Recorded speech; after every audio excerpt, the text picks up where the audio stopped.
Sent this in to a contest. I was hoping you'd see it in print, but it didn't win. Thought you might like to have it anyway. Trish. Read to me, Daddy.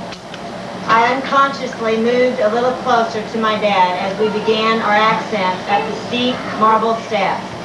As we came closer to our destination, the huge 10-foot doors loomed overhead. I was always awed by the tall pillars and ornate decorations of the building that was our favorite place to be. At the age of 3, Dad and I had already spent countless hours there together. We climbed the last few steps and Dad opened the heavy door for me.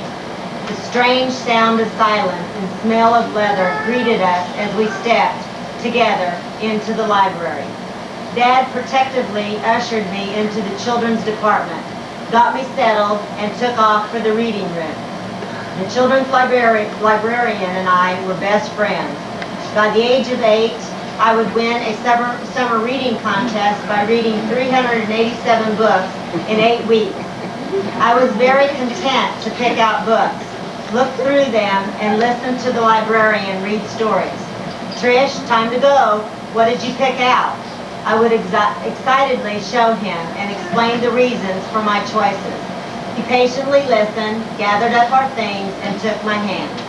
As soon as we got home, I asked, Daddy, will you read to me? He nodded.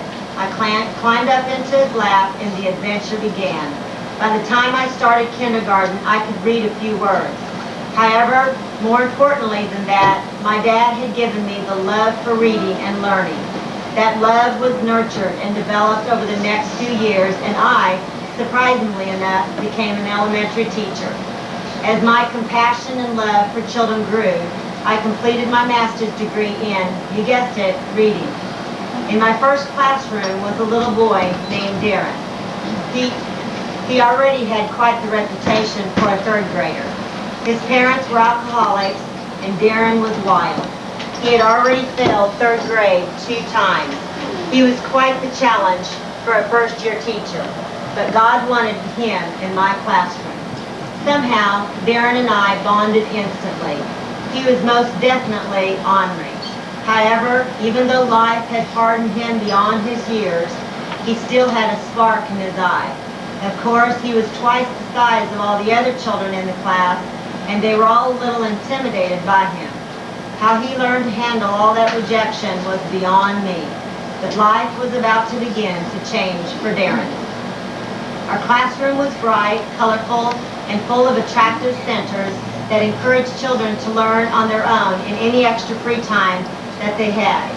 God spoke very clearly to me early in my teaching career about creating a safe place in my classroom, not listening to predetermined labels, and demonstrating love to all the children.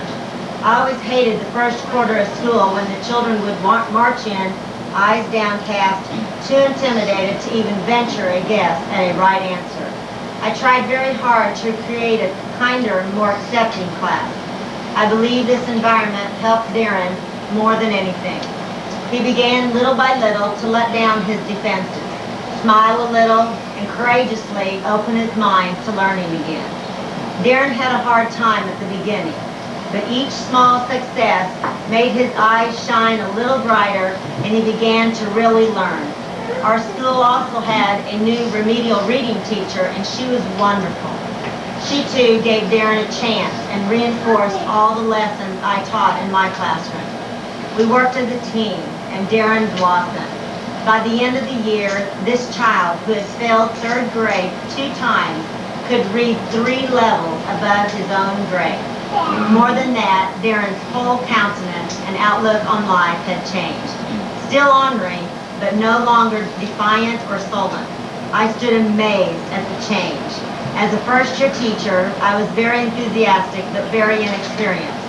Only God could have chosen and prepared the lessons that Darren needed and the environment that nurtured him.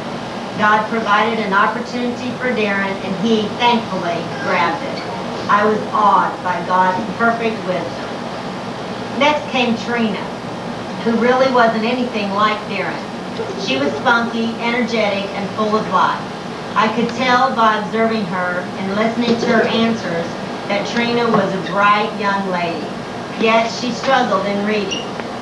Trina came from a family with parents that loved her. They were just extremely busy. Trina's mom worked during the day and her dad at night. In the hours that overlapped, her brother watched her. Todd was only in 5th grade himself. I had Todd in my class too, so I knew this family pretty well.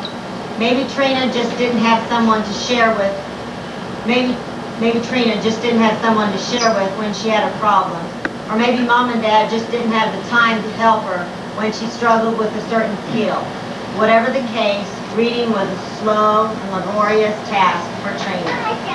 That year, I began using literature sets, easy ones at first to build their confidence, and then more challenging ones. I believe that the literature set had a more meaningful text and connected with kids much better than basal readers. My entire class began reading a book called Goodbye, My Wishing Star by Vicki Grove. Once again, God provided me with direction and a rare opportunity.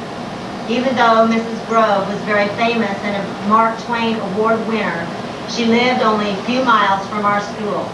She was a gracious lady and truly loved children. She came to our classroom and answered thousands of questions that the children excitedly asked her.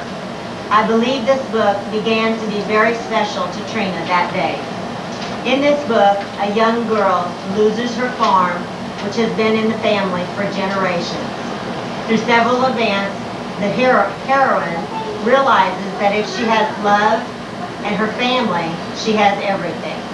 As we were finishing up this story, I asked the kids what truth they had learned from Goodbye, My Wishing Star. Trina's reply was heartwarming and heartbreaking. That the exact day that we finished the book, Trina walked home to her empty house. Except this day, when she got there, she found that her kitten had died.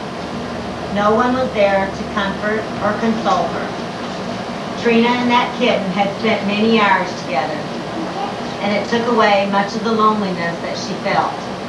With tearful eyes, Trina shared with the class, even though she was crushed inside, she knew that she would carry a part of this kitten with her in her heart, and she would never really have to completely say goodbye. She said she was just like the girl in the story, because she knew how lucky she was to have love and her family. I'll never forget Trina's answer or the sad but thankful look in her eye. Trina's reading skills improved that year, but more importantly, she connected reading to her life. I knew books would hold a special place for her now. Stories could fill some of those long hours and teach her lessons that she needed to know. The smartest kids in the class learned from Trina that day. Once again, I was amazed at what God did in my classroom. I had no way of knowing that we would finish that story the exact day Trina needed it most. God's timing is perfect. He also gave me courage and strength to try new ways of teaching. Ways that did not always make me popular with the other teachers. God didn't just teach the children in my class, He taught me many lessons as well. There have been many others God placed in my classroom that has touched my heart. Without my dad, none of this would have happened. If he had not spent the time and invested in my life, I may have been a Darren or Trina too. God's Word says that we are to teach our children at home, on the road, at night, and in the morning. I'm so thankful that my dad took that seriously. Oftentimes, we may not see the returns on our investments for many, many years. When my dad began reading me stories, he had no idea what my other father had in mind for my life. Now I'm at home teaching two very important little students. Of course, Grandpa gets in on the act too. When my youngest turned 3, he left his birthday toys on the floor and read his new book for 30 minutes. My friends frequently comment on how much my children seem to enjoy books. I just smile at these comments and know that my investment will have